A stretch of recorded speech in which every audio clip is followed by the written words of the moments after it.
Up next, we have a presentation on Case Single Sign-On and Duo integration. Our presenter for this is Tom Sue.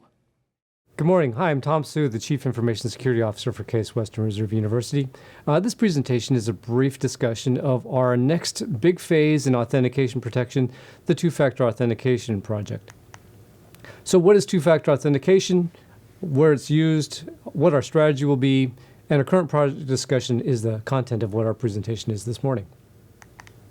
So what is two-factor authentication?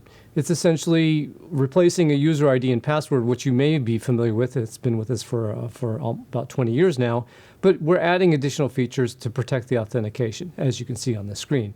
If you have more than one of these groups of items, you have what's called two-factor authentication. It's not unusual. That's available in the general public marketplace right now. Case Western Reserve University uses Duo Security, which in this particular case is a self-enrolled Duo mobile app. And people are using this for VPN right now, so it's not unusual for us to do this. But our big point here is that we're rolling this into a broader implementation at the university. We are aiming at getting this general use case is to make sure we use it for single sign-on, and in particular Google Apps. If a service owner also wants to use two-factor authentication to protect their application, such as the HCM application or the Software Center, or as we are talking about Box, we can use two-factor on that case as well. Or if the user simply just wants to protect all their accounts, anything that uses single sign-on, the user can enroll for Duo. Our overall strategy has been to reduce the impact of stolen credentials. This is most notable to us because of phishing and broader attacks that try and steal user credentials or administrative user credentials. So what we've done so far is we've deployed Duo to the VPN service to create a user base for the university. We have about 12,000, almost 13,000 regular users that have enrolled in Duo and have been using it for VPN. Our next step is to add it to single sign-on, and then when we have it in single sign-on, we can protect specific services that use single sign-on authentication. Other services that can be used that may not be using Duo or a two-factor solution could rely on VPN as the gateway. What's it going to look like? Well, as we add Duo to single sign-on, we have not built that yet. So what I can tell you is our best approximation is that it will look like the self-enrollment page. So if you go to securityaware.case.edu and click the information about Duo, even if you already have a current Duo account, you can still go to the authentication or the enrollment page and practice.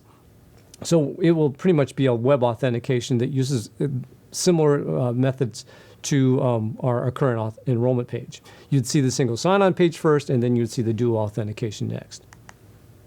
So our current project is to add this to the two-factor authentication to our single sign-on service. We've had to do several upgrades to our single sign-on service to make it ready to handle the new code that goes into that. If you are interested in being a test user, I ask you to send your request to security@case.edu.